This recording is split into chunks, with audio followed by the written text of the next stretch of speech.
Run.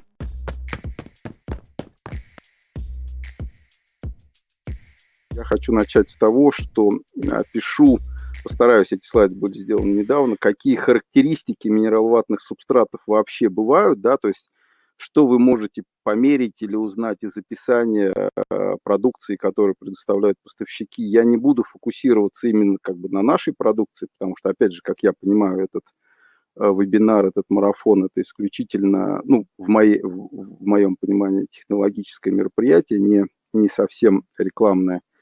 И постараюсь выразить наше видение, как эти параметры субстратов минераловатных отражаются на пользовательских как бы характеристиках, пользовательских сторонах э, этого как продукта, да. На самом деле презентация тут большая, но начнем с того. Минская овощная фабрика прекрасно вообще. 100 лет в Минске не было, вообще Белоруссия. Мы за вас переживаем очень сильно. Держитесь. Изготавливают минеральную вату, много разных субстратов минераловатных на рынке. У нас их вообще просто вот фейерверк полный в Российской Федерации, да, огромное, можно сказать, количество, потому что если посмотреть глобально на мировой рынок, не так много крупных поставщиков присутствует, да. У нас исключительная ситуация и очень много разных субстратов присутствует на рынке. Производят их все, ну, как бы само производство ваты как таковой, да, не субстрата минерала ватного, который используется для овощей и цветов, а ваты, да, вот как сам продукт, оно примерно по одной и той же схеме у всех происходит, да, то есть печь, где плавятся компоненты минеральные, да, основной компонент это базальт, из них делаются волокна укладываются определенным образом, потом это все обрабатывается веществами, которые отвечают за структуру ваты. Это все это запекается, режется, упаковывается, грузится в машины и поставляется вам. На самом деле параметров, которые используются ну, которые контролируются при производстве субстрата и могут настраиваться, их очень много. Ну, опять же, коллеги, я могу говорить только с точки зрения компании, в которой я работаю. Их больше, если я правильно помню, 15 различных параметров. Не все из них, я их не все из них знаю, да, и вам, как потребителям, ну, не то, что это секреты, это, ну, какие-то есть и секреты, наверное, да, но они будут не совсем полезны и не нужны для принятия решений, да, потому что они никак вам помочь не смогут. Мы выбрали 6 параметров, которые как бы оказывают влияние на пользовательские характеристики, по нашему мнению, самые важные. Рассмотрим мы сегодня даже не все из них, потому что, ну, давайте пройдемся, да, то есть объем субстрата на метр квадратный, это не совсем то, что зависит от производителя, это зависит в основном от того, какой вы выбираете размер субстрата, сколько вы сажаете на него растений, какой объем минеральной ваты субстрата на метр квадратный или на одно растение вы у себя закладываете. По нашему мнению, это очень важный показатель. Мы сегодня его рассмотрим, как он влияет на характеристики, размеры сами. Да, сейчас на рынке присутствует как бы в основном два размера, если мы говорим о матах, ну, более-менее стандартных, да, два ряда высот, это 75 миллиметров и 100 миллиметров. Ширина может быть разная. В основном, если 75 миллиметров высота, то маты пошире, да, там 20 сантиметров, 19,5 в нашем случае. Если десятка, то это либо 15-сантиметровый мат, либо 24-ка. Это тоже оказывает влияние на пользовательские характеристики субстрата. Органическое вещество здесь стоит, это тот компонент, который обеспечивает водоудерживающие свойства мата. Мерить его, измерять его вы не можете, не знаете. Если интересно, можете задать вопросы, мы обсудим его кратко, но я на нем подробно останавливаться не буду, потому что вы его пощупать не можете. Если первое, второе вы сами можете выбрать, посмотреть, то это как бы очень сложно, да. Направление волокон рассмотрим сегодня, плотность. Очень много идет разговоров про плотность минеральной ваты, да, когда вот общаешься с клиентами, о какой плотности у вас минеральной ваты, мы обычно стараемся у нас в нашем ассортименте есть, если я правильно помню, от там 78-80 до 50 килограмм на метр квадратный, но мы, как правило, не обсуждаем это с клиентами проактивно, да, если есть вопросы, мы можем обсуждать, потому что мы считаем, что мы производим не минеральную вату какой-то плотности, мы производим субстрат с определенными пользовательскими характеристиками. Структура имеется в виду, что у нас есть в ассортименте маты там двойной плотности, немножко разные вещи. Сейчас мы пройдемся более конкретно по некоторым этим позициям. У меня немножко медленно слайды здесь меняются. На этом слайде два параметра я пытаюсь обсудить и вам донести. Объем субстрата, который вы закладываете, организуете себе на растение или на метр квадратный, и пару мыслей по поводу того, как оказывает больший объем, если вы положите больше минеральной ваты на метр квадратный, или меньший объем, если вы положите меньше минеральной ваты на метр квадратный, или, опять же, на растение. Это тождественные вещи, потому что очень часто мы слышим, ну, с нашей точки зрения, не совсем верные подходы к этому, к интерпретации этих вещей. Если говорить в цифрах, это, может быть, будет интересно там производителям, кто начинает новым, то стандартом считается количество литров минеральной ваты субстрата, да, литров на метр квадратный, где-то от 7 до 9 литров ваты на метр квадратный считается как бы стандартной ситуацией, которая как бы, ну, в основном удовлетворяет всем потребностям. Если это меньше 7, а вот в Российской Федерации там от 5,5 и 5 литров бывает иногда, то, как правило, это на интерплантинге используется, как правило, один показатель, один эффект очень маленького объема, самый важный, это увеличение рисков получить какую-то проблему, потому что электричество могут отключаться, капельницы могут работать неравномерно, не знаю, там, как я всегда одну и ту же шутку говорю, там, пьяный слесарь может не тот кран закрутить. Чем меньше объем минеральной ваты, тем больше рисков вы получаете как производитель. Тем быстрее она может реагировать на все изменения, и тем больше рисков вы несете. Что я выделил темным таким жирным шрифтом вещь, потому что очень часто мы слышим, что чем меньше минеральной ваты, тем более генеративная ситуация, тем более генеративное влияние оказывает данная система там, на культуру, да, там, на томаты, на огурцы. Про огурцы меньше говорят, про вегетативно-генеративное влияние, но тоже говорят, с нашей точки зрения это все абсолютно с точностью да наоборот. Логика такова, что когда у вас субстрата очень мало, вы в любом случае вынуждены поливать часто. Потому что, ну, транспирация идет, он быстро выпивает, так как буфер маленький, не потеря влажности, а испарение из ваты происходит очень быстро, и вы вынуждены поливать часто. Так как вы вынуждены поливать часто, вы вынуждены поливать мелкими дозами. Так вот, те, кто часто ходит, не надо мне писать ничего во время, Андрей,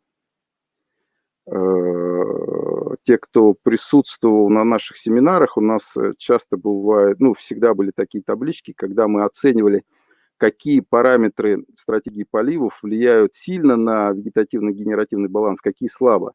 Так вот, из практики сама по себе влажность в минеральной вате, да, там чуть выше она, чуть ниже, не так оказывает достаточно слабое влияние на вегетативный или генеративный баланс развития растений. А вот частота полива, это очень, это самый сильный инструмент. Поэтому, когда у вас субстрата мало, вы поливаете часто, вы как бы думаете, что купив маленький объем субстрата, вы будете иметь генеративную ситуацию в вашей теплице с точки зрения субстрата. Получается, наоборот, вы поливаете часто, мелкими дозами, и это оказывает очень сильное вегетативное влияние на растения. Поэтому, если вы выращиваете, допустим, огурцы на досветке, да, то небольшие объемы субстрата, они в принципе приемлемы, потому что ваша задача, у вас там на огурцах на досветке, у вас генеративных там, в принципе, органов растений практически нет, вам нужно влиять на них вегетативно, там все мощно, поэтому там очень хорошо работают вот короткие субстраты, знаете, 50-сантиметровые, которые вы поливаете очень мелкими дозами очень часто, потому что сама культура требует вегетативного влияния. Огурец как бы это хорошо воспринимает. Для томатов это не очень, по нашему мнению, хорошая история. Конечно же, есть примеры, когда выращивают томаты на малом объеме и получают там просто ужасающие, в хорошем смысле слова, урожаи. Но это скорее как бы, ну, исключение из правил, да, то есть на томаты мы бы рекомендовали стандартный, по крайней мере, объем субстрата, чтобы вы имели возможность поливать пореже, соответственно, более крупными дозами. Это дало бы вам экономический эффект, потому что кроме самого как бы, состояния развития растений, вегетативное направление развития растений, оно всегда влияет на стоимость производства, потому что чем вегетативнее растения, особенно если мы говорим про томаты, тем больше трудовых затрат, тем больше затрат на отопление. Эти все истории вы от нас неоднократно слышали, да, чем больше растений пьет, тем важнее воздух, тем больше надо калорий потратить, чтобы его нагреть, тем больше надо вентилировать, тем больше надо СО2 и все, что за этим связано. Поэтому основные мысли я высказал про объем, да, минеральный ваты. Очень важно тоже некоторые культуры, это стоит в этой табличке немножко не в том месте, вот внизу здесь, да, требования культур. Есть варианты, когда выращивать даже на стандартных объемах субстрата невозможно. Самый яркий пример вот из моей практики — это баклажаны привитые. Если их выращивать на объемах, там, не говоря уж о 7, даже о 9 литрах ваты на метр квадратный, то просто не хватает вместилища корневой системы. Это такое мощное растение, такая мощная корневая система, что нужно больше ваты не потому, что мы там хотим, это наши рекомендации в том числе, но к этому приходят и клиенты не потому, что мы хотим продать больше минеральной ваты, а потому что эта культура требует большего объема субстрата, не вмещаются корни туда. Поэтому это глобальные мысли по мелким объемам, маленьким объемам субстрата на растения или на метр, и по крупным, по большим. Да, вот главный миф, который я хотел бы развеять, я попытался объяснить нашу логику, это то, что маленькие объемы субстрата – это генеративная ситуация. Нет, это наоборот генеративная ситуация. Она может быть, то есть это вегетативность, она может быть генеративной, но это если вы просто будете сушить и совсем неправильно будете поливать. Это не в ваших интересах, потому что это будет приводить к потере урожайности. Сами размеры минеральной ваты, как я сказал, я тут рассмотрел два основных. Мы не берем ситуацию с интерплантингом, с короткими широкими матами. Это особая история, да, которая пока еще у нас наиболее широко в нашей стране используется. Ну, здесь, я думаю, не будем. Сейчас в ассортименте всех производителей есть два типа размера. Это маты, которые поуже и повыше. Обычно это 10 высотой, 15 в сантиметрах шириной. Либо пониже и пошире.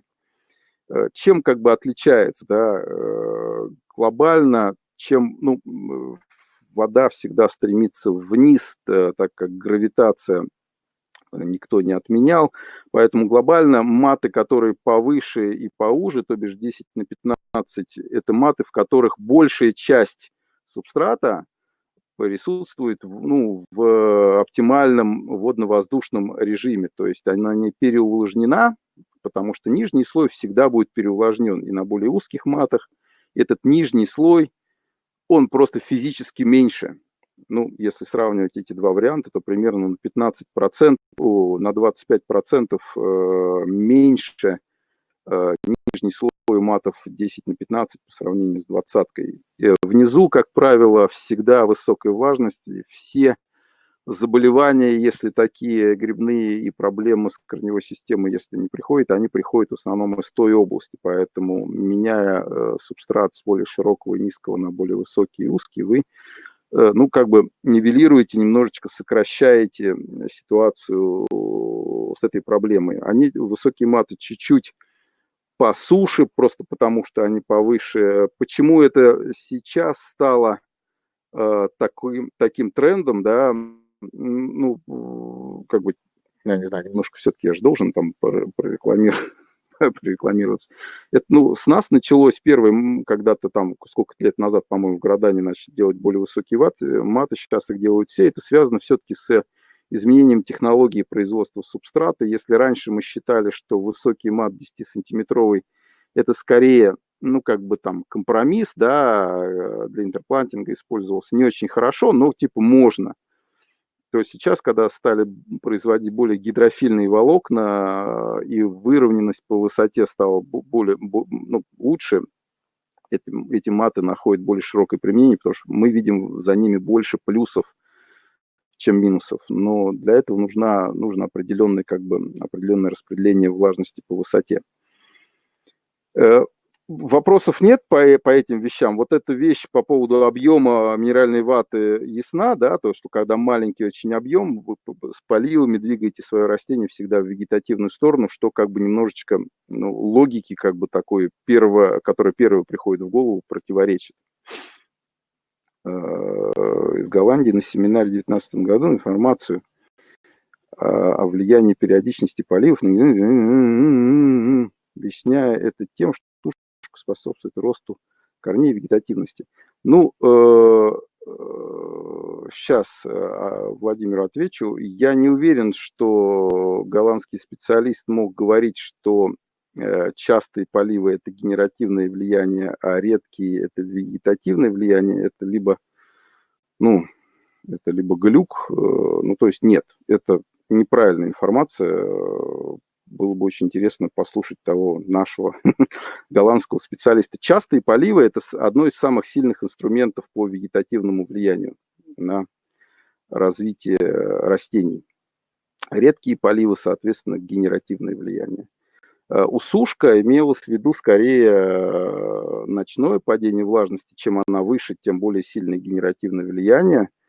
И если уж голландский специалист говорил об изменении влажности между поливами, то есть когда редкие поливы, крупные, там падение влажности между поливами больше, и это тоже генеративное влияние. То есть все как бы в логике той же, что я говорю. Поэтому, Владимир, это либо что-то неправильно было переведено и понято, но это нет, этого не может быть. Андрей, с объемом, ну, как бы глобально очень просто. Чем меньше объем субстрата там, на растение или на метр квадратный, тем более вегетативно растет культура, потому что вы вынуждены поливать ее часто.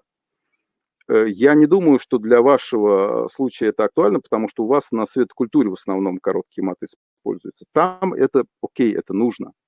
Это больше такая теоретическая вещь, которую, чтобы понимали клиенты, да, и вот эту такую информацию, которая ходит на рынке, что маленький объем, генеративная ситуация, немножко привести в правильное русло. Возможно, я понял некорректно или перевод. Да, абсолютно точно, потому что, ну, это как бы, это уже там, я лично это рассказывал уже огромное количество раз, я уже не занимаюсь этими консультациями 100 лет, и все говорят, не только градановские люди, все говорят примерно одну и ту же историю. Частый мелкий полив – это вегетативная история.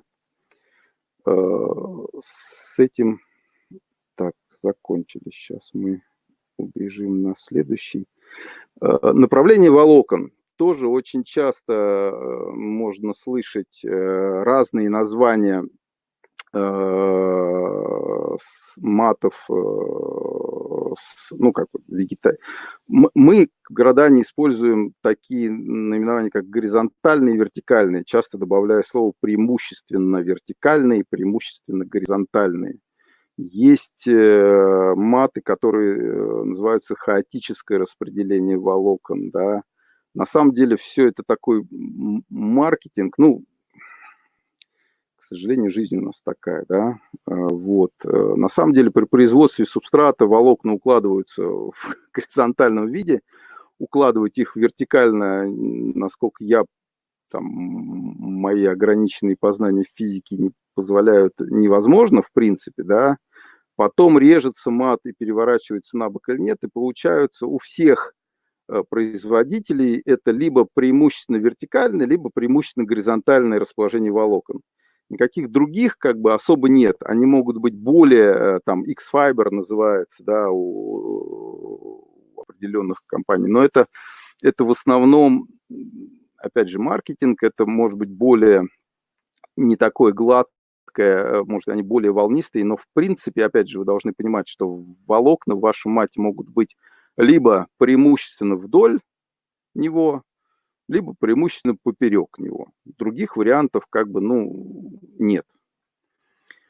Что, как бы, для чего это нужно, понимание, и как вы можете использовать это при выборе субстрата, да? Ну, прежде всего, тут стоит обратить внимание, я опять же выделил какие-то жирные такие основные мысли. Основная штука в том, что распределение влаги и распределение корней, соответственно, да, оно, как правило, следует за направлением волокон. Ну, как это логично, да.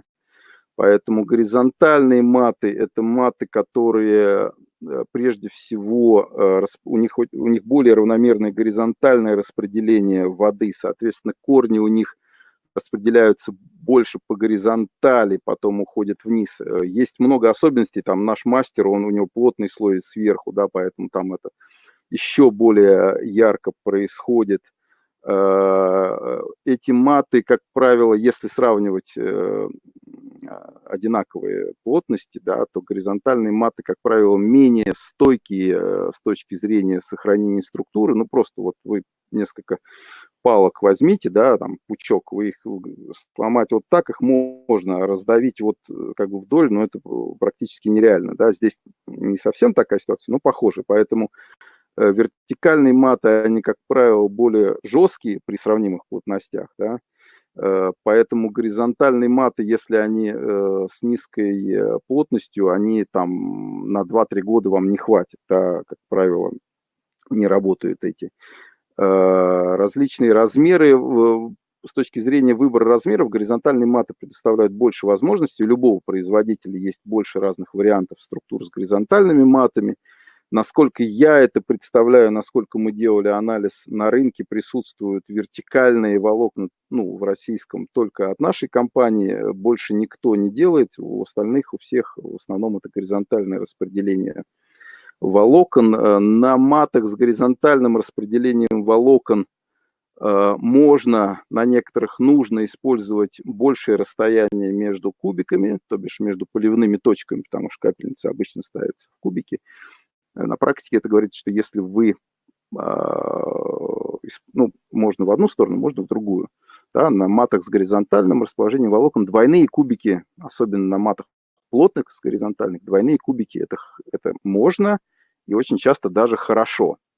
Вы их будете ставить меньше, расстояние между ними, между капельницами будет больше, соответственно, как бы, ну, двойные кубики – это экономия, очень часто бывает, да.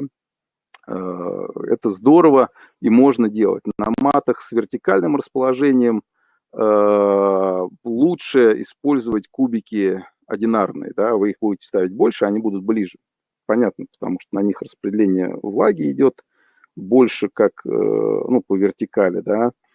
Соответственно, если расстояние на вертикальном мате будет большое между точками полива, то между кубиками ситуация с влажностью будет не оптимальная, да, она будет по суше. На горизонтальных она будет более выровнена.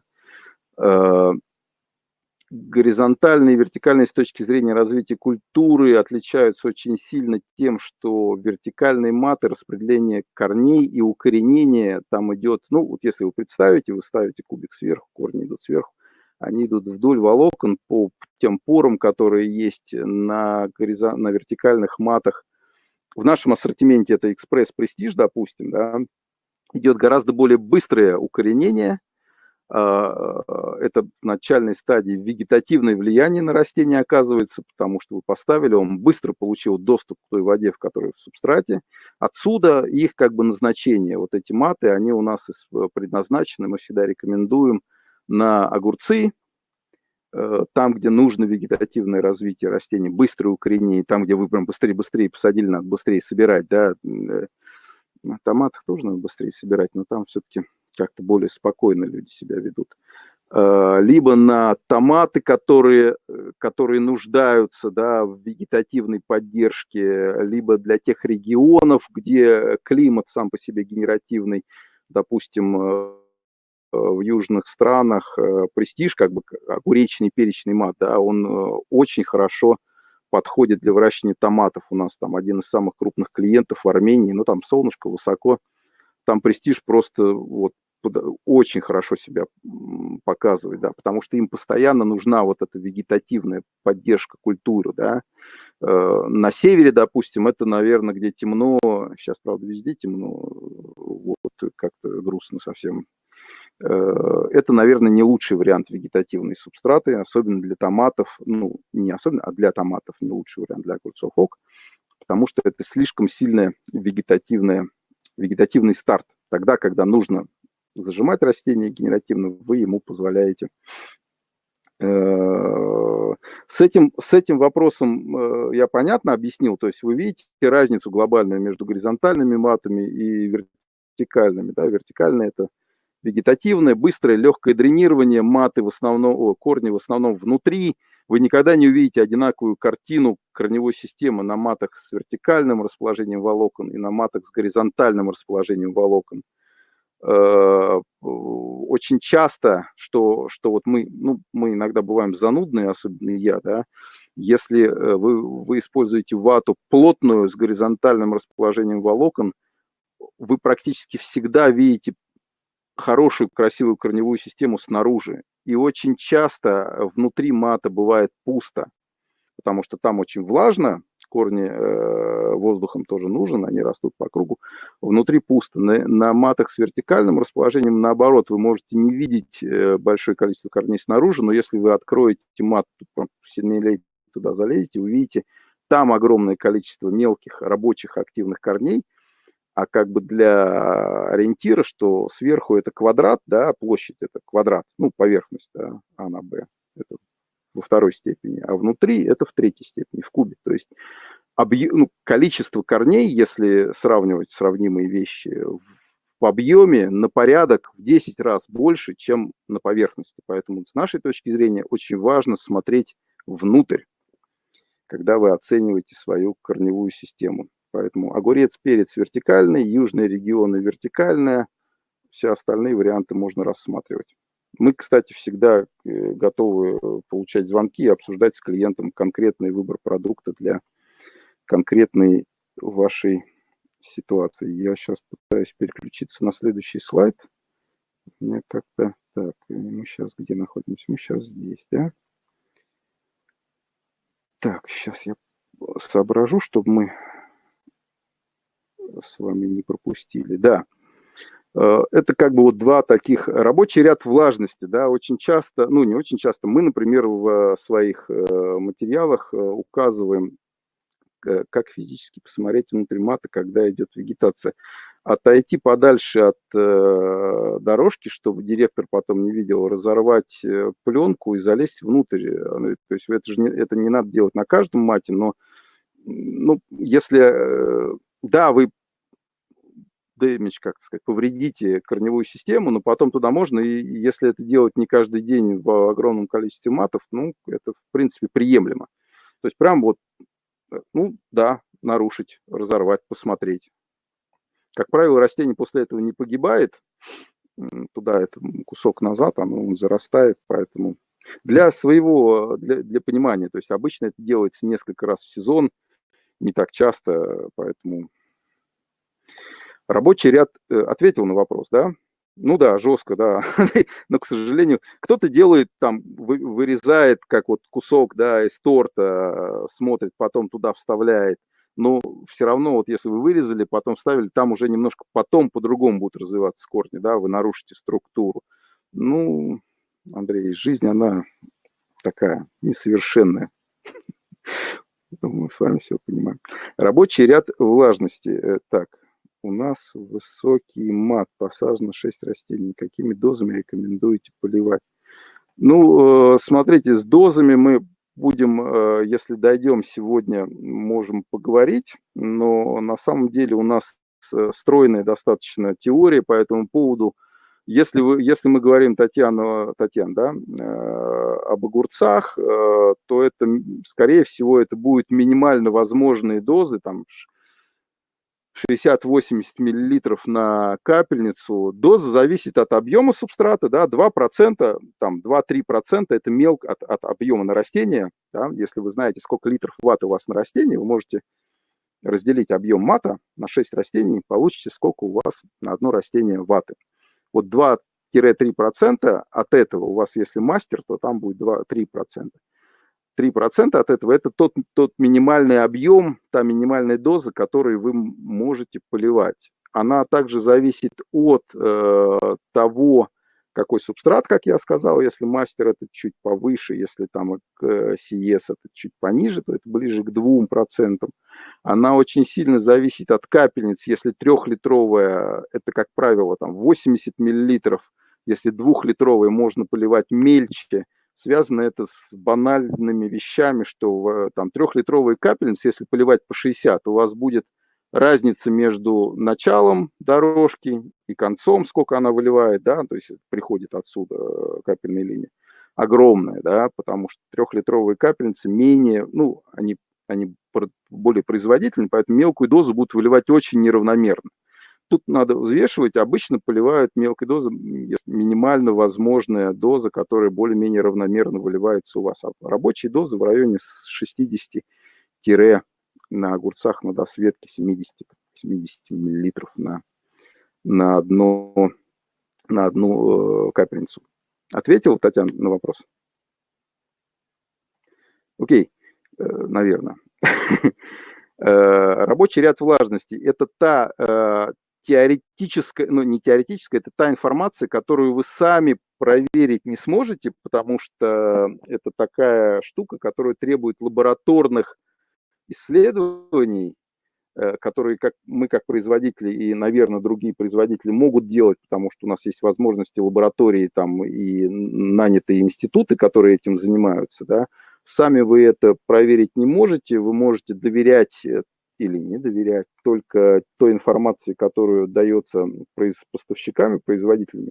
Как правило, ну, они есть разные. Есть маты с более широким рабочим рядом влажности, да, сейчас объясню, что это такое, и маты с более узким рабочим рядом влажности. Как правило, они отличаются, да, если кто-то видит видео, которое здесь транслируется, сразу понимает, да, чем более, как бы сказать, технологичный, чем более, ну, не люблю слово продвинутый, чем более технологичный мат, чем шире у него рабочий ряд влажности, тем он более дорогой. Рабочий ряд влажности – это та минимальная и максимальная влажность, между которыми вы, как специалист, агроном, можете менять влажность субстрата, при этом концентрация будет оставаться под контролем как при максимальной влажности, так и при минимальной влажности. Это очень важно, потому что, в принципе, высушить там вату можно до любых показателей, если задаться цели, но если вы не сможете обеспечить приемлемый уровень концентрации при этом, то, ну, проблемы возникают, да? И между этими влажностями вы можете влажность регулировать, между этими пределами, максимум, минимум, вы можете ее регулировать.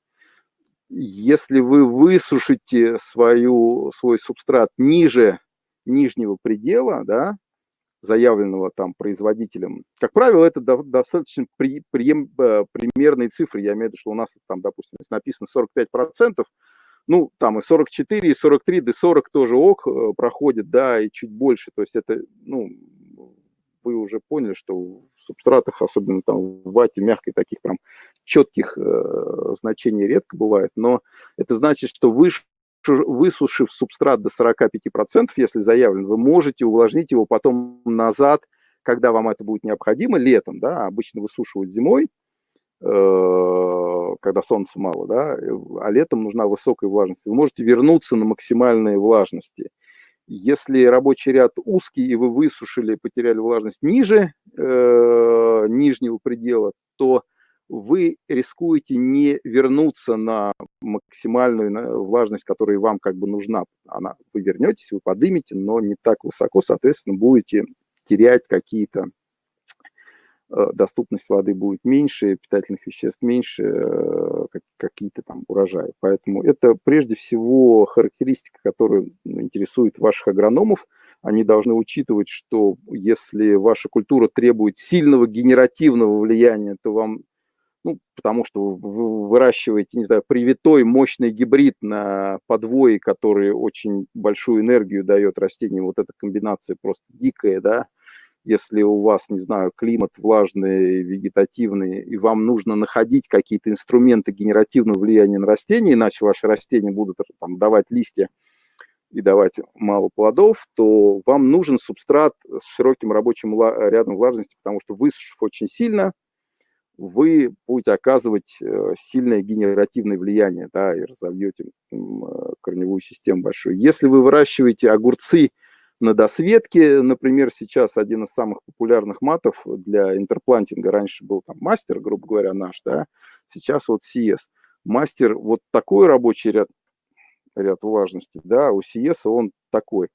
То есть вы вот этот мат Cucumber Slab не должны высушивать очень сильно, потому что он на это не рассчитан, но выращивая огурцы на досветке, у вас нет никакой необходимости, да и возможности очень часто нет, да, снижать влажность очень глубоко, потому что растение получает столько много света, у него так много пластических веществ нарабатывается, что корневой системе хватает стимулов для развития выше крыши, да, мощная очень корневая система, нет необходимости в понижении сильной влажности, поэтому нет необходимости иметь более дорогой мастер, да, можно на более бюджетном CS работать. С другой стороны, он дает более сильный вегетативный эффект, помогает растению. Ну и что там, после посадки до начала налива плодов, сколько проходит времени, если у вас много света в теплице на досветке огурцы? Ну, это дней 10, наверное. У вас просто не хватит времени глубоко высушить. То есть, если у вас нет необходимости иметь широкий рабочий ряд влажности, да, ну, тут узкий я написал 60-70, ну, там 50, может быть, неважно, то и нет необходимости переплачивать за как бы более дорогой advanced продвинутый субстрат. Можно на нем. Но если вы считаете, что выращивание там, ваша основная идея выращивания – это экономическая эффективность, то тогда мат с широким рабочим рядом, и особенно на томатах, очень хороший выход, потому что чем больше генеративного влияния вы сможете оказать, играясь с поливами, тем больше денег вы сэкономите на очень больших трудозатратных частях, таких как газ и трудовые затраты. Потому что другие инструменты генеративного влияния, как правило, они наиболее затратные. Да? Топить, вентилировать, обрывать эти огромные листья. Поэтому вот маты с широким рабочим рядом – это больше такая экономическая история, экономическая эффективность. Также, как бы, чтобы пользоваться преимуществами матов с широким рабочим рядом, вам нужно, конечно, иметь какие-то приборы, там, да, Grow Sense, что-то, что меряет влажность, потому что, ну, как бы пальцем туда ткнув, вы вряд ли что-то намеряете. А маты с узким рабочим рядом – это тогда, когда приборов нет, когда ваши задачи, ваших агрономов, они очень хорошо подходят для начинающих предприятий, те, кто особенно не заморачивается у управления водного режима, потому что поливать их легче, да, рабочий ряд узкий, вы перелили, лишнее стекло в дренаж. С другой стороны, как я уже сказал, качество корневой системы и возможности управления выше. С этим понятно, это такая вещь больше теоретическая, но вы то для себя всегда должны принимать во внимание, нужны вам те маты или нужны вам эти маты. Прежде чем заказывать, нужно попытаться подумать самим, что вы хотите от субстрата получать. Нам-то что, мы продадим вам что угодно. Ну, нам не очень интересно, чтобы вы купили один раз. Так, следующий. Распределение влажности по высоте. Но тут не так много показателей. Это то, что менялось. Вот я начинал с 10-сантиметровых маток с объяснением того, почему сейчас они стали более приемлемы, потому что распределение по высоте стало более равномерно. Гидрофильные волокна позволяют иметь более выровненную ситуацию по высоте. Вы можете сами это мерить, если у вас есть приборчики, которые меряют влажность в субстрате. Это, опять же, это либо наш GrowSense, либо там какие-то другие, их на рынке много, вы можете втыкать вниз, вверх, да, смотреть, даже с GrowSense, у которого 6 этих там гравицап таких, можно там отключать. У нас есть специалист в Градане, кто вам при желании вашем расскажет, как отключить и как померить. Ну, не знаю, для чего это нужно, но, как правило, это видно, да. Есть маты с более равномерным распределением влажности по высоте, да. Мы очень часто на рекламных таких мероприятиях показываем распределение влажности в наших продуктах. Мы уделяем этому очень большое внимание, потому что с нашей точки зрения это одни из таких ключевых показателей, да, потому что если ваш мат внизу очень влажный, вверху очень сухой, купив 15-литровый мат, вы не используете все 15 литров как бы по полной, да, потому что внизу у вас корневая система не дышит, страдает от высокой влажности, вверху там просто сухо. Это тоже вещь, которую, наверное, вы должны ориентироваться и можете ориентироваться на показатели, предоставляемые нами как производителю. Если более равномерно, то, как правило, больше корней вверху, внизу, она внизу по суше, вверху повлажнее. Ну, особо тут много нечего говорить. И вот самый популярный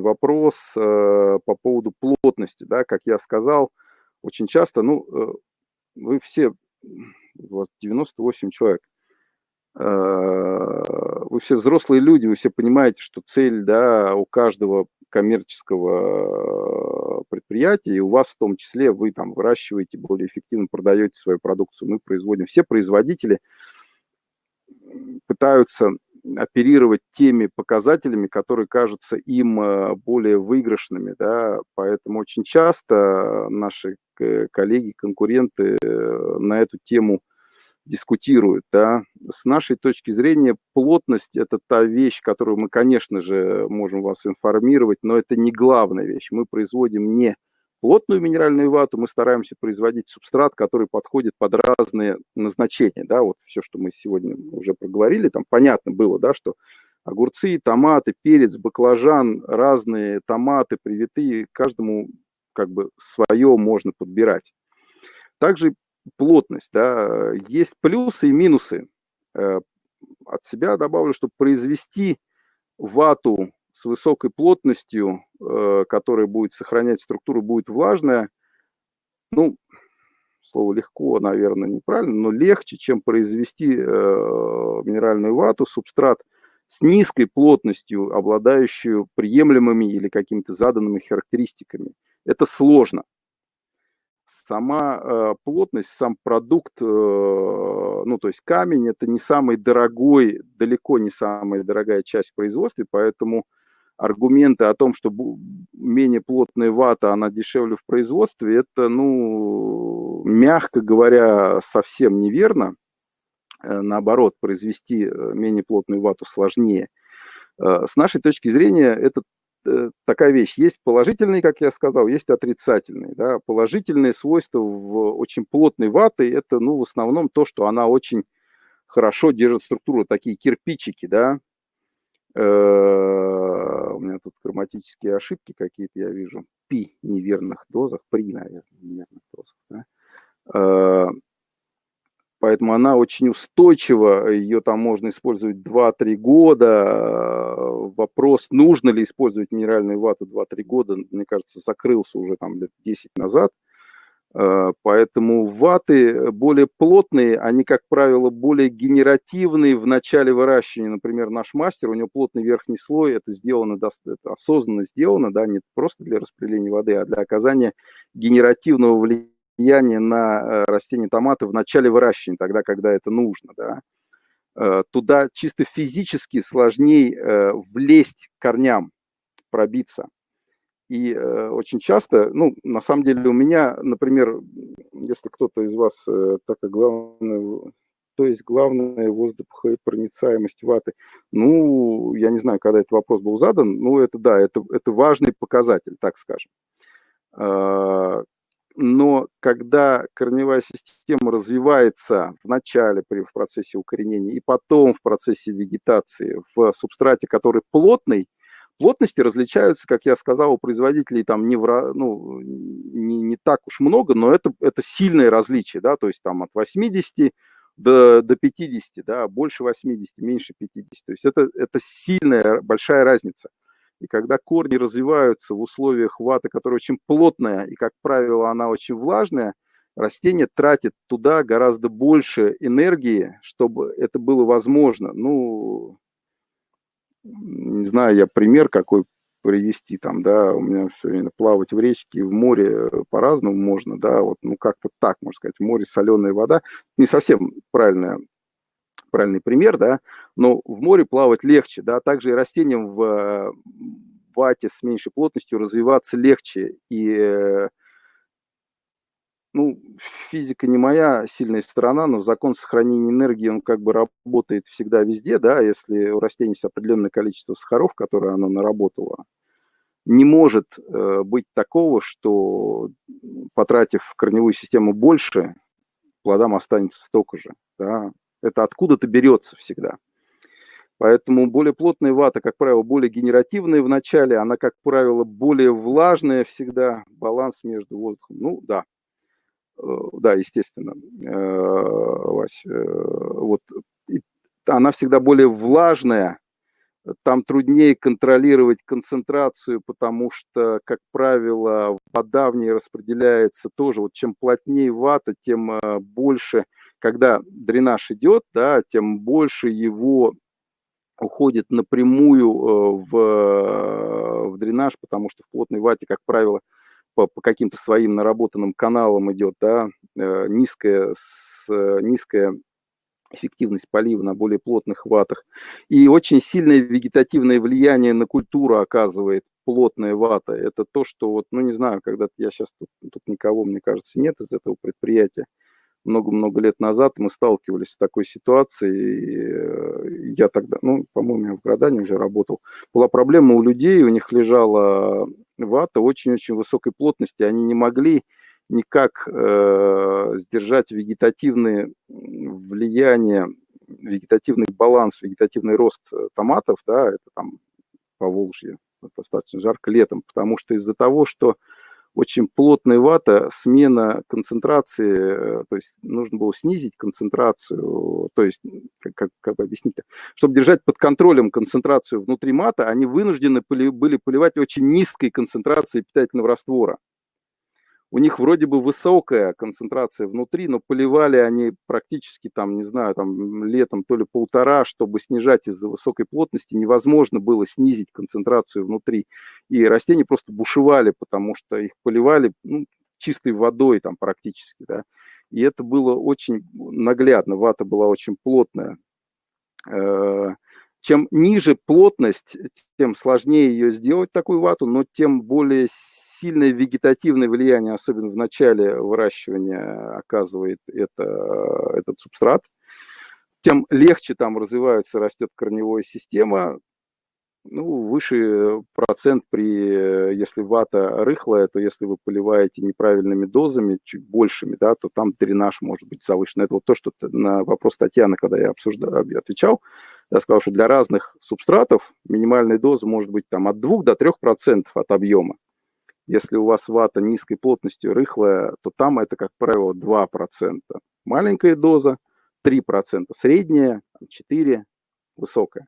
Если вата плотная, капиллярная, как мастер, то там мелкая доза 3%, средняя 4%, 5-6 крупная. Понимаете? Вот. С плотностью вот такая история, да, об этом много говорят, но мы считаем, что не всегда, а вернее всегда, по нашему мнению, высокая плотность, особенно слишком высокая плотность, это больше минус, чем плюс. Это, в принципе, наверное, по всем показателям, да, мы прошлись. Структуру, ну, здесь сложно обсуждать, потому что это исключительно градановская история. Как я обещал, мы не будем фокусироваться на там, маркетинге. Органическое вещество – это тот, когда слово, это модный байндер, да, та пропитка, которое обеспечивает гидрофильные свойства. Это то вещество, грубо говоря, по причине наличия которого очень часто слышатся крики рвания волос на голове, что там формальдегиды, фенолформальдегиды, да, это вещество, которое их содержит. Поэтому, ну, на данный момент все субстраты производятся с этим. Если соблюдать технологический режим, остатков ни фенолов, ни формальдегидов, ни фенолформальдегидов в минеральной вате быть не должно. Они могут там определяться, если нарушен технологический процесс. Но очень важно понимать, что обеспечить хорошие водно-физические характеристики легче, добавив ее туда много, да, то есть добавив туда вот этого химического вещества много, ваша вата будет более влажной, да. Ну, как бы задача очень часто там какими-то производителями ставится сделать что-то влажное. Но это там очень узкий, там речь идет, я коммерческие тайны не собираюсь выдавать по причине того, что я их не знаю, но речь идет там о 2, 3, 4%, вот какой-то такой ряд, да, очень узкий. Причем там 2% мало, 3 окей, а 4, там я цифры просто с потолка взял. Оно дает очень хорошие водно-физические характеристики, оно может нивелировать какие-то, но оно действует на растение угнетающе, то есть нельзя делать свой субстрат лучше, добавляя вот это вещество, потому что оно, как правило, после каких-то уровней токсичное, да, становится. Поэтому я вас не призываю там все это мерить, начинать и поднимать вторую волну там паники по поводу фенолформальдегидов, поэтому не стали здесь особо уделять внимание, но мы, как правило, вот почему у нас долго занимает там процесс и создание новых субстратов, потому что очень сложно создать субстрат, который будет, опять, рыхлый, обладать определенными водно-физическими характеристиками хорошими и содержать немного вот этого вот вещества. Поэтому в каких условиях применения ваты с высокой плотностью, Валерия? Вата с высокой плотностью, да никак. Многолетние маты под розы у нас у всех в ассортименте есть, это маты с высокой плотностью, потому что они должны работать там минимум 5 лет. Розы выращивают 6-7 лет сейчас практически все. Тогда, когда вы будете использовать субстрат 2-3 года, что, наверное, тоже какой-то сомнительный такой вариант. И тогда, когда, ну вот опять же, у нас есть продукты, да, которые более плотные, и в них более широкий ряд рабочей лади. Тогда, когда вы считаете, что вам нужно управлять культурой, вегетативно-генеративным балансом очень сильно, когда вы нацелены на какую-то экономическую эффективность. Но опять же, Валерия, я же начал с того, что сама по себе плотность, она как бы, ну, это не то, о чем нужно говорить. Ее нужно всегда совмещать плотность с минимальным, максимальным рабочим рядом влажности, эффективностью полива, направлением волокон. Я ответил на ваш вопрос или я запутал еще больше, что свойственно мне? Вот. Тут у меня остались в этой теме несколько замечаний, как маты хранить. Просто в презентации было, да, что, как правило, хоть вата и не имеет там срок годности, по-моему, у нас 2 года, лучше всегда использовать свежий субстрат. При хранении нужно закрывать от света. И вот эта вот вещь, которую мы тут недавно столкнулись, у нас были проблемы с одним производителем. Ну, когда вы храните минеральную вату у себя, ее нельзя хранить очень высоко. Если в пачках, то по 6 пачек одно на одно. А если палеты, то только 2 палеты может стоять одна на одной. Третью лучше наверх не ставить. Тут стоит зеленая галочка, да, то есть вот таким образом. Но лучше третью, вот надо изменить презентацию, поставить здесь большой красный крест. Андрей меня, наверное, слушает. Вот. Я всегда информативно и очень доступно. Василий, да. Спасибо. Поэтому Дальше, если интересно, у меня тут, я так понимаю, что у нас подходит все к концу. У меня осталось 4 минуты. Если интересно, я бы хотел сейчас начало оборота, да, и буквально пару слов про основные вещи при начале оборота, которые мастер Алексей, если у Аксакана. вас Как есть мне... время, вы можете еще продолжить. Что? Если у вас время есть, вы можете У продолжить. меня вообще, я вот тут, видите, я сижу в старом деревенском доме, не болейте коронавирусом, потому что потом вам придется ухаживать за престарелыми родственниками, что не смешно на самом деле. Поэтому у меня времени масса. Я не пойму, я бы хотел пробежаться по двум параметрам, если есть возможность, техническим, по PH по началу оборота. Про PH. Почему про PH? Потому что вчера у меня было такое тоже обучение в Владимирском тепличном комбинате. Там была очень дискуссия интересная про PH, да, PH на минеральной вате. Ну, такой вопрос, который мы можем сейчас в какое-то ограниченное время обсудить. Все очень просто. Я прям буду вспоминать вчерашнее свое выступление. Там PH на минеральной вате на поливе должно быть 5,5. Если вы хотите сделать свою жизнь проще и легче, запомните эту одну цифру и больше ничего не запоминайте. Я говорю о pH, который течет из капельницы. То, что стоит установка в климат-компьютере, меня, да и вас, я думаю, вообще волновать, интересовать не должно. Она там может быть любая, она может быть там 6,5, это, ну, как правило, вы практики лучше меня знаете, да, иногда это бывает большая разница между тем, что установлено в климат-компьютере и что течет из капельницы. Вот из капельницы должно литься 5,5 всегда круглый год. Ну, там, конечно, небольшой разбег всегда бывает технический, да, ну, это уже не та история. Менять его не нужно. Единственное исключение, которое вот мы вчера там в Владимире обсуждали, ребята очень на этом настаивали, и в конце концов там через полчаса я сдался и сказал, да ради бога, делайте. Если вы напитываете свежую минеральную вату, любую, она всегда подщелачивает очень сильно, вы можете снизить немножечко концентрацию pH того питательного раствора, который идет на напитку. Но опять же, это должно быть не очень сильно, то есть там 5,2, 5,3, пятерка, на наш взгляд, это такая очень опасная история. 5,5 это pH, который хорошо с точки зрения минерального питания, все основные элементы влезают, да, усваивается хорошо. И это хорошо с точки зрения работы оборудования, капельницы не забиваются. pH в субстрате внутри, он, ну, там от пятерки до шестерки, все знают, наверняка лучше меня, должно быть, да. Очень важно, что, на мой взгляд, очень важно, да, что в начальных стадиях очень важно понимать, что pH внутри субстрата, вот там, где корни, это вещь, которая является функцией, ну, хорошее выражение, где-то подслушал, да, является функцией, то есть то, что формируется не, ну, не на все 100%, но на подавляющее большинство процентов, не тем pH, которым вы поливаете, а формируется прежде всего корневой системой, которая у вас в этом субстрате располагается. То есть тот pH, который основной, на который вы там должны контролировать, измерять постоянно, да, в субстрате внутри, он формируется корневой системой и растением самим. И оно может его двигать как в ту, так и в другую сторону, в зависимости от направление своего развития. Когда растение развивается больше вегетативно, да, там рассада – это чисто вегетативное развитие растения. Нет у него там, у него даже цветков еще нет, да, томат, огурец тоже.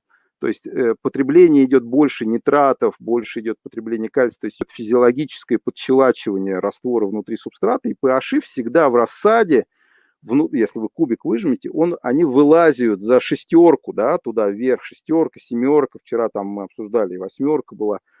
При этом это растение формирует это pH, да, и если вы попытаетесь какими-то очень жесткими мерами, да, подкислив питательный раствор, промыв ваш кубик питательным раствором, привести pH в субстрате в этом бедном кубике к той красивой картинке, которую вы хотите видеть, вы с вероятностью там 1,000,000% больше навредите, больше испортите. Промывая, вы загубите корневую систему, применяя кислый pH, вы обожжете корневые волоски. То есть Не нужно пытаться через коленку переломить ситуацию, которая создает там свое растение.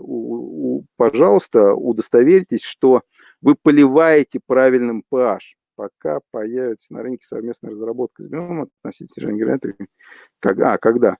Хороший вопрос к Николаю, да, она сейчас есть, образцы вы меня прям из pH выдернули просто. Она есть, это надо обращаться прежде всего в биом, мы сотрудничаем, помогаем, образцы производятся, раздаются. Когда будет промышленное производство, я ответить не могу, потому что это сейчас вообще сложно что-то предсказывать, да, поэтому это нужно обращаться в биом, либо нам, у меня контакты есть, в принципе, с Николаем, а так это, в принципе, это уже есть. Пока, правда, не в широком доступе, да, то есть это не производится сплошным образом. Поэтому, возвращаясь к pH, удостоверьтесь, пожалуйста, что ваш pH питательного раствора нормальный, и тогда все у вас будет хорошо. Тоже вчера задавал вопрос, практически никто никогда не видел недостатка фосфора или железа, которые связывают с высоким pH на рассаде. Если вы добавляете железо, не забыли его добавить, если pH питательного раствора у вас 5,5, то как бы все прекрасно работает. И pH в субстрате основной инструмент, как я сказал, он формируется растением, поэтому если вы видите, что ваше растение начинает развиваться в вегетативную сторону, например, по причине того, что вы начали сборы, у вас висело там 3 кисти, да, они начали все созревать там в один момент, долго висели, потом цена на рынке поднялась, вы ай-яй-яй, врубили ростовую трубу, они у вас все там за короткий промежуток, вы их сняли, и начинается вегетативный рерост у растения, то вы можете там, с высокой долей вероятности предположить, что пойдет вегетативный рост и пойдет рост pH в субстрате. Вы можете предпринимать меры для того, чтобы он не вырос. А меры это очень простые. То есть pH в субстрате регулируется аммиачным азотом. Добавляя ионы, вы pH в субстрате понижаете в какой-то период, да, работает он 2, 3, 4 дня. Вот когда вы добавили аммиачного азота, там, если в питательном растворе его 1,5 миллимоля в стандартном, да, вы можете добавлять там 0,3, 0,4 миллимоля, 0,5, немножко, не так много, небольшие шаги. Вы добавляете его туда, поливаете 2-3 дня, смотрите, как отреагировал pH в вашем субстрате. Если продолжает расти, продолжаете применять, да. Если стабилизировалось и пошло вниз, вы удаляете этот излишний аммиачный азот из питательного раствора. Это единственный инструмент, который позволяет регулировать pH внутри мата. На pH мы можем там всегда готовы проконсультировать, поговорить. Почему 5,5? Очень вот тут мне помогал делать презентацию Андрей, там другой график был, если он сейчас смотрит, то мы потом с ним это дело обсудим. Я нашел первый вот вечер позавчера в интернете, первый же график, да, их там много, они все примерно вот красные. Это графичек, это вода питьевая, да, то есть в основном та, которая используется там многими, да, какой там pH вот зеленым отмечен в основном бывает. И в зависимости от pH того, который вы создали, да, добавляя кислоту, вот здесь вот уровень бикарбонатов, который остается в растворе после нейтрализации в этой части. Так вот, когда вы нейтрализовали свою, кислотой бикарбонаты и спустились до уровня pH 5,5, вот здесь отмечено палочкой, у вас осталось по этой графе ординаты, по-моему, или абсцисс, не важно, вот по вертикальной графе показывает, сколько бикарбонатов осталось в процентах в вашей воде после нейтрализации до 5,5. Там остается порядка 10%.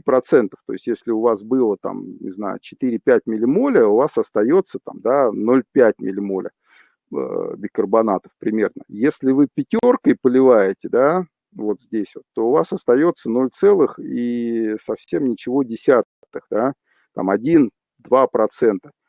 То есть практически не остается бикарбонатов в воде, практически не остается буфера.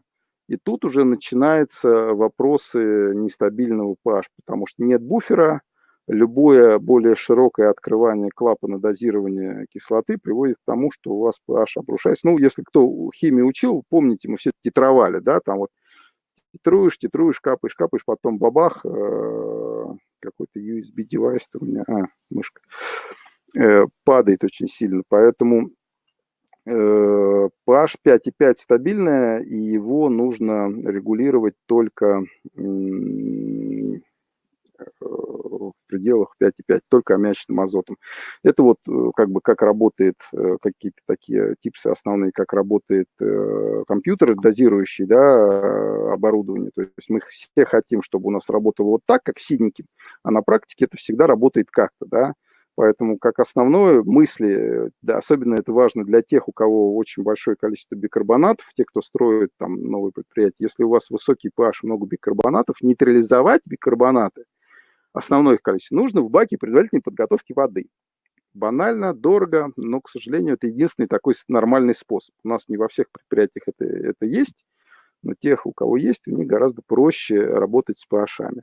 В самом растворном узле потом идет уже совсем такое шлифование, да, мелкой шкуркой, 1000 или 2000, я про шкурку. То есть уже чуть-чуть, да, тогда вы обеспечиваете стабильную подачу pH из капельницы питательного раствора. Кислота должна быть разбавлена как можно больше, да, для того, чтобы растворный узел работал стабильно. И тот клапан, который дозирует кислоту, он не должен работать в режиме включился-выключился. Он должен работать в режиме постоянного дозирования. Потому что если он работает в режиме включился-выключился, он дозирует кислоту порциями. Бах, упало. Закрыл, поднялось. Упало, поднялось. Это как, ну, не очень это дело хорошо. Ну, практически какие-то вещи, да. Еще вот сейчас мы все начинаем, многие, напитывать маты. Не знаю, вот вчера эта мысль, ребята мне сказали, что они так пользуются уже много лет. Ну, я вижу, что далеко не все. Очень такой хороший прием понять, как выровненно работают ваши капельницы.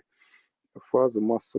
Алексей, добрый день. Светокультура томата, сильный рост, мата, мастер, высокий pH, на подаче, питательный раствор 5,3, на выходе аммиачный азот 1. Уже какие-то меры нужны? Я думаю, что, конечно, нужны, потому что pH 7,5 это очень высокий, Усман, да, и нужно добавлять аммиачный азот обязательно, да, там много нельзя, как я говорил, но надо килограмма 4-5 на куб аммиачный селитр, на куб маточного раствора. Насколько это я помню, я сам уже давно агрохимией не занимаюсь.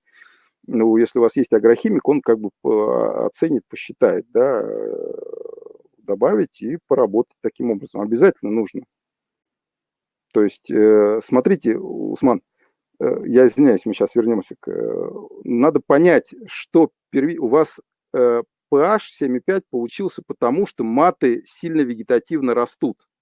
Исправив pH, вы не исправите баланс растения. Да? То есть вам прежде всего надо понять, почему у вас томаты ваши растут вегетативно, начинать применять генеративные меры, климат, там, концентрации, уход за культурой, не знаю, там, удалять листья, там, ребята сейчас, вот Василий тут вам сейчас накидает идей, да, их много инструментов, которые позволяют выравнивать баланс растений в генеративную сторону. А pH это как бы, ну, отдельная история. Конечно, вам нужно добавить аммиачный азот, вывести его в пределы, там, ближе к шестерке, желательно ниже, и потом опять удалить. Но pH это следствие вегетативного развития. Это не наоборот не работает. Понятно я сказал? Ну, это вам нужно, Усман, пообсуждать, там можете мне позвонить потом, или лучше позвонить людям, кто на этом специализируется. Это климат, основные инструменты генеративного влияния, это климат, поливы с точки зрения концентрации и уход за культурой с точки зрения того, какой там лист удалить, подкрутить или клипсануть, да, лучше подкрутить, выше температуру, больше перепад, не знаю, там низко не приспускать, более активный микроклимат, ниже относительная влажность, выше дефицит давления водяного пара, все такие вещи, которые как бы вообще-то известны.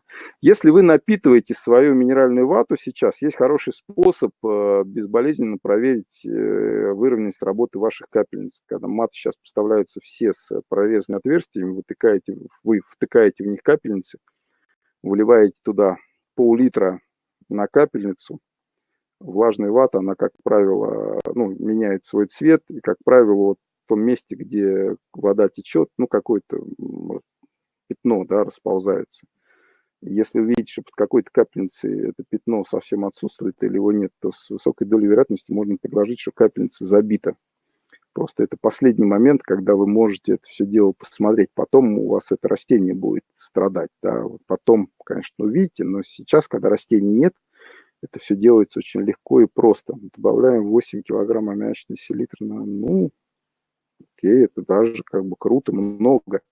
Но опять же, Усман, я говорил, что pH – это та штука, которая формируется растением. Если у вас идет неконтролируемый вегетативный рост, если у вас растение бушует, вот так, внесли аммиачный. Больше, я думаю, нельзя, потому что вы потравите аммиачным азотом, да. Но чтобы pH снизить, вам нужно решить прежде всего проблему вегетативного развития растений. Аммиачный селитр вам поможет снизить pH быстро, но не решит проблему. В это же самое время, после того, как вы вылили пол-литра, если вы видите, где-то маты текут, сейчас самый хороший способ их заклеить. Вчера вот мне на предприятии сказали, что они заклеивают их до. Каждый мат смотрит, потому что мы как компания пытаемся отвечать за качество. Вот, к сожалению, рваные маты – это не совсем наша территория ответственности, потому что обычно они рвутся в процессе транспортировки.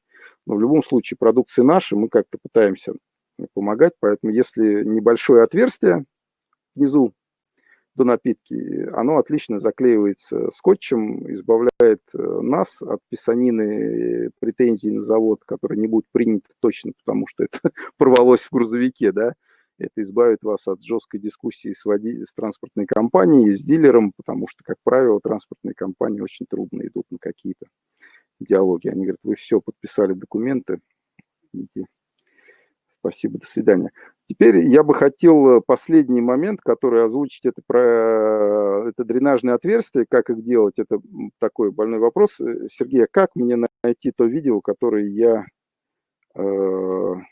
загрузил до этого? Я сейчас не вижу этого значочка слева.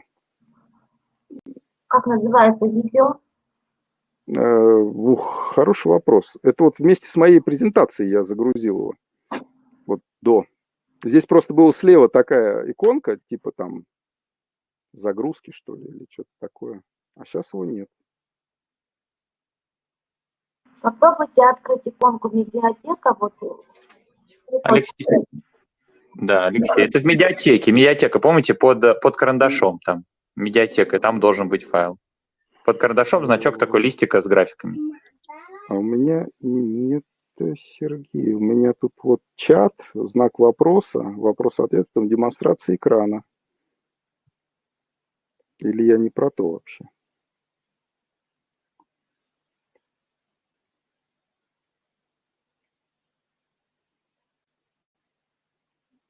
Сейчас появилась под карандашом. Правильно, демонстрация экрана, и теперь появился карандаш и графики. Не появился.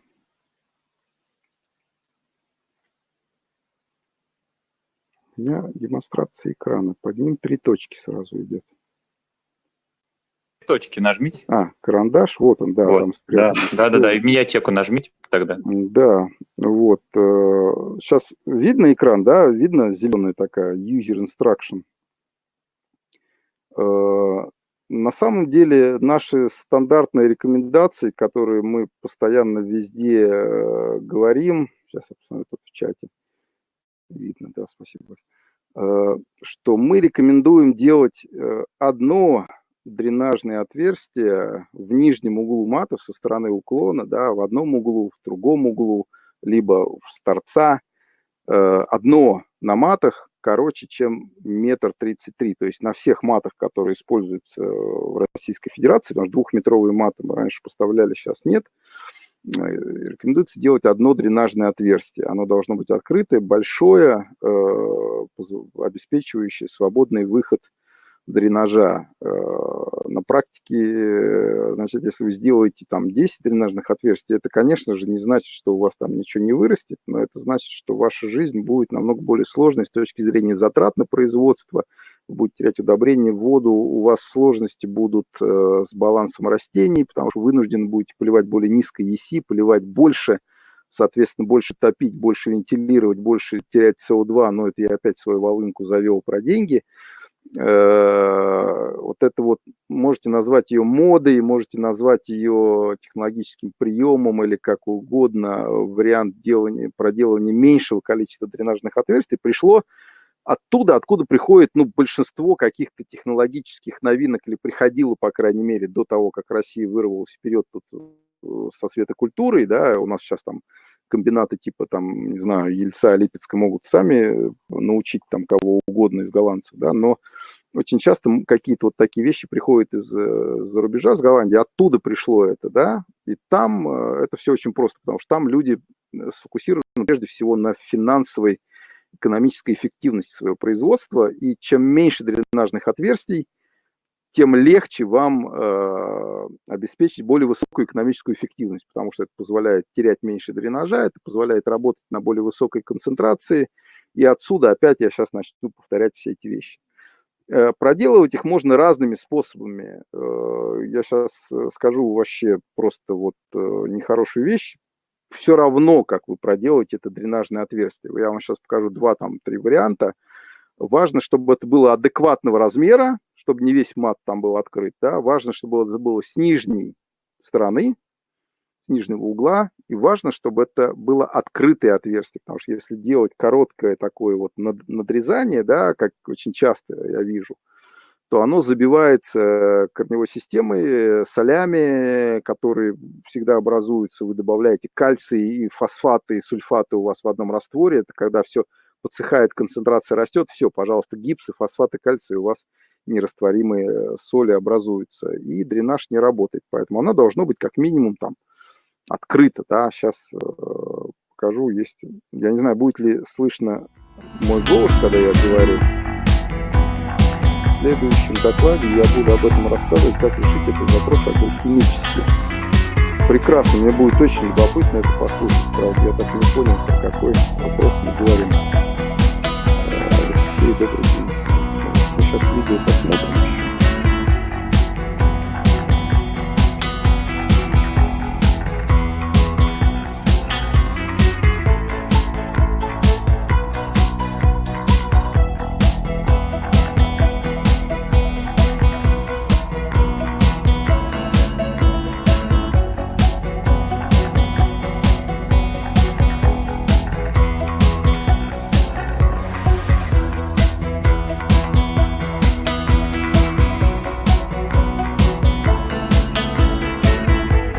А мой голос слышен на фоне музыки или нет?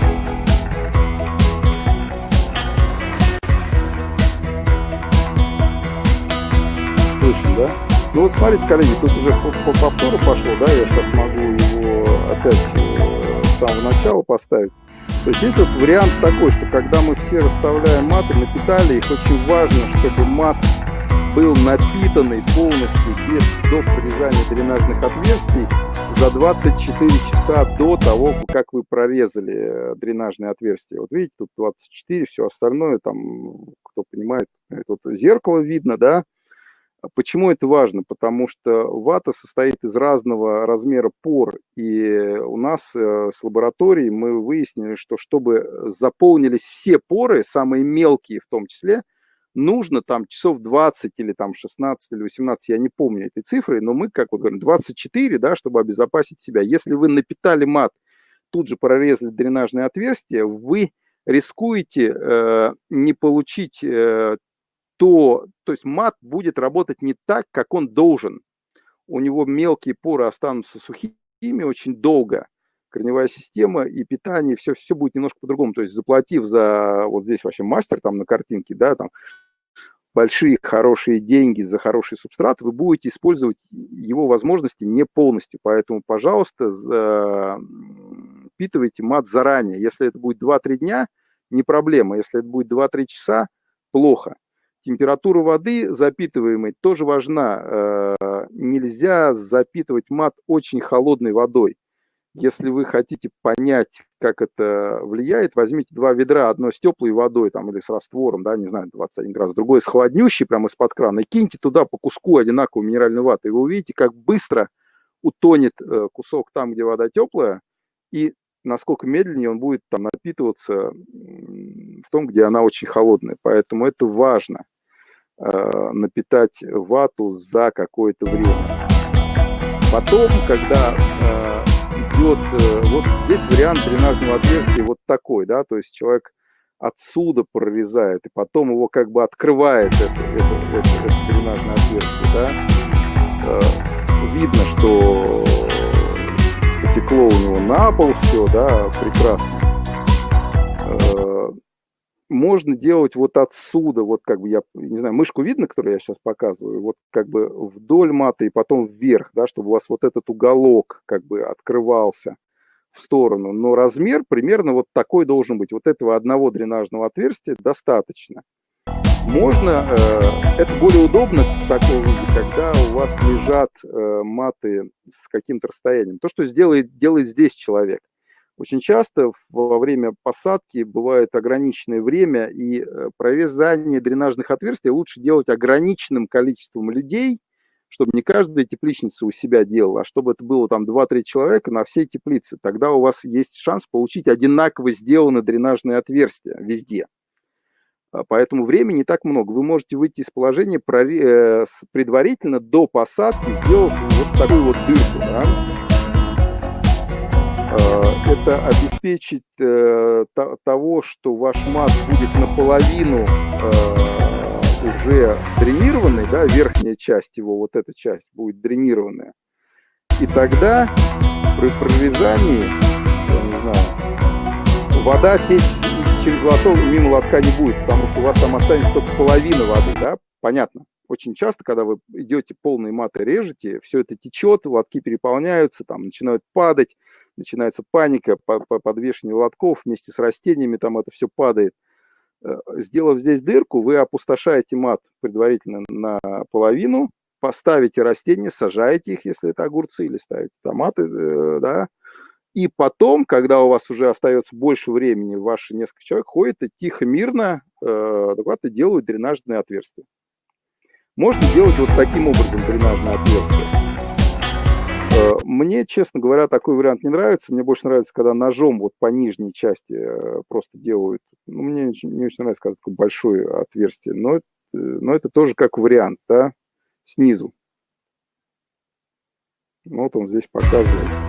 Так нельзя, да, чтобы осталось. Вот здесь бы, если прорезать, с самого низу ее такое отверстие, тогда бы и дырка была небольшая. Нельзя оставлять вот эти вот в конце концов.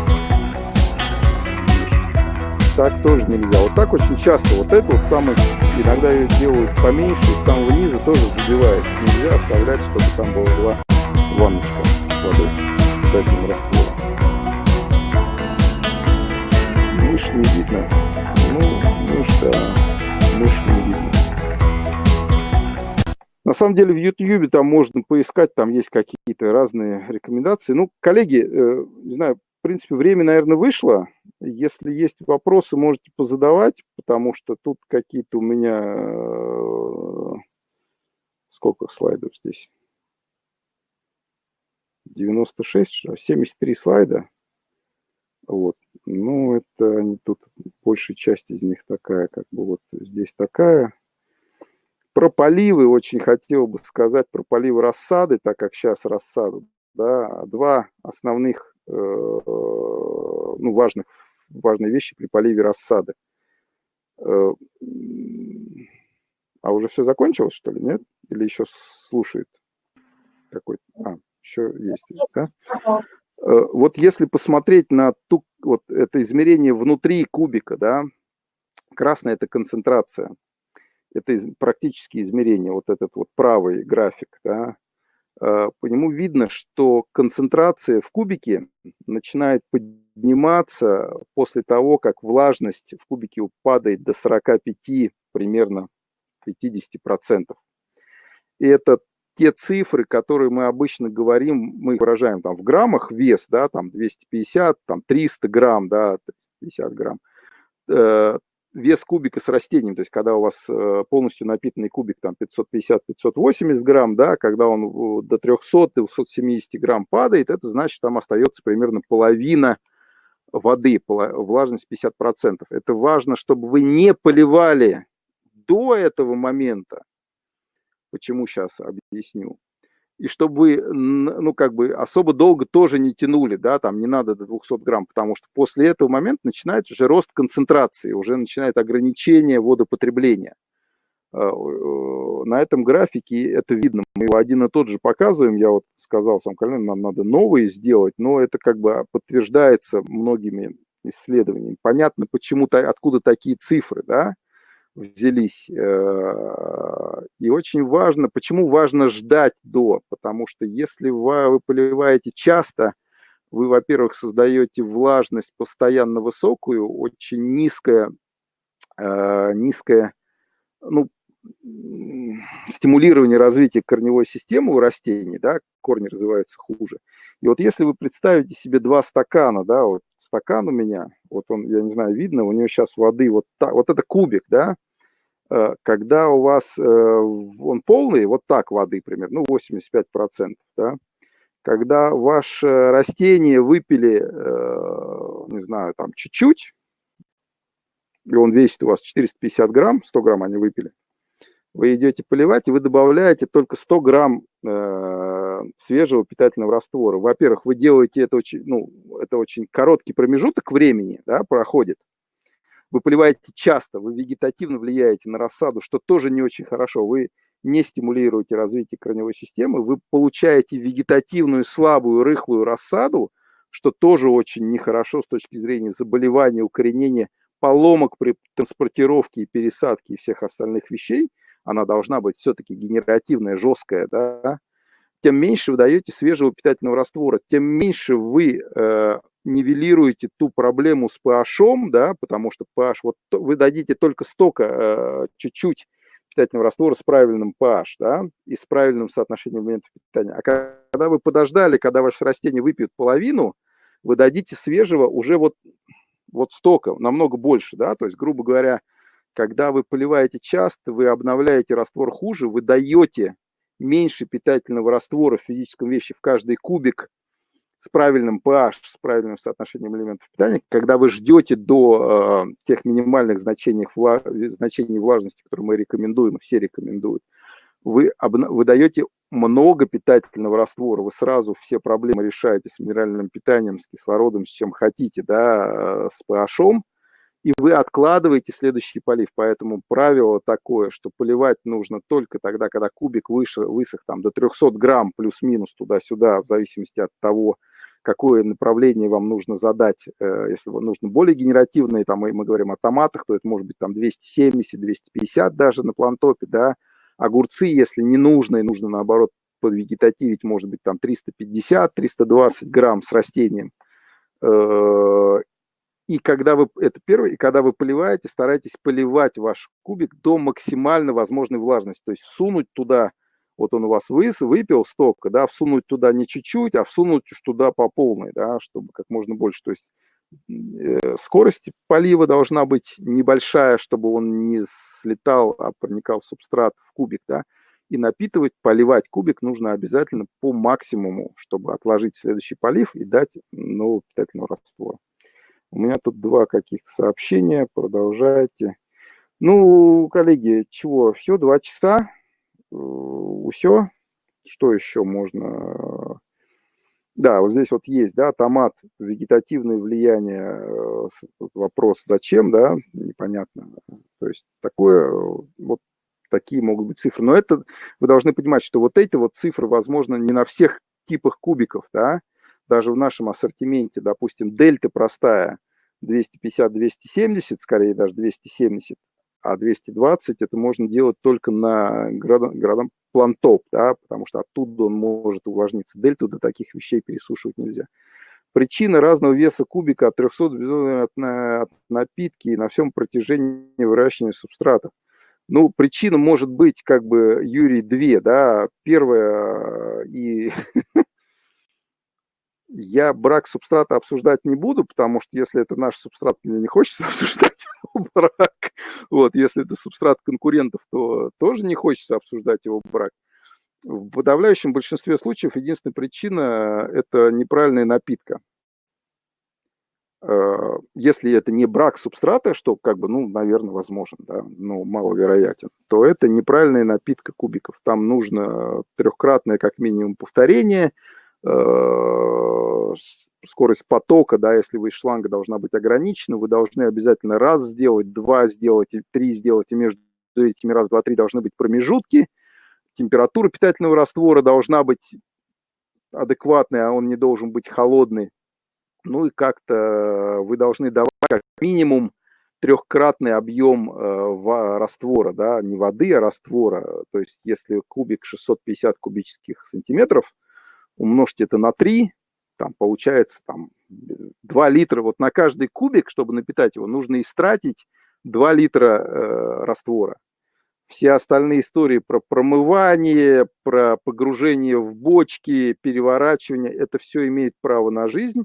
Напитывать можно как угодно 300 способами, но главное, чтобы в конце напитывания вы получили 550-580 грамм вес кубика после того, как он напитан постоял, с него стекла гравитационная жидкость. Можете порушить несколько кубиков, посмотреть, что у них внутри, но уделить надо внимание правильной напитке и уже потом искать брак, потому что это такое дело неперспективное с точки зрения суда. Доказать это. Какую историю? Ну, Камиль, 21, 18, 21, 22, в принципе, не принципиально так сильно, да. Важно, чтобы это было, не было там 4-5 градусов, чтобы это не было очень холодное. И вы должны понимать, что температура в кубике потом важна, которая важна для прорастания, она в основном зависит от температуры воздуха, которую вы держите, да, от температуры поверхности, на которой это все стоит. И обычно она, ну, я не беру ту фазу, когда прорастание, это вот к семенным компаниям, они знают, какая температура, там 25 должна быть, 26, да, но обычно, когда выращивают, она на пару градусов ниже температуры воздуха бывает, да. Очень важно в процессе выращивания, не в процессе прорастания, да, все, очень важно, чтобы не было обратной ситуации, когда у вас кубик горячий, теплый, а воздух намного ниже, да, это очень плохая история. То есть обычно хорошо иметь, что кубик на 1-2 градуса ниже, чем температура воздуха. Опять же, в каких-то более поздних стадиях выращивания, когда у вас уже все взошло и растет. Я ответил на вопрос, Камиль? Вот, что тут еще у нас какие-то... Похоже, вопрос закончен, если сейчас не поступит. Можно вопрос задать в голос, если нет, коллеги. Ну, спасибо. Спасибо вам большое, Алексей. Очень Можно познавательно. Пару часов поговорить. Можно, конечно, да. Спасибо, коллеги, да.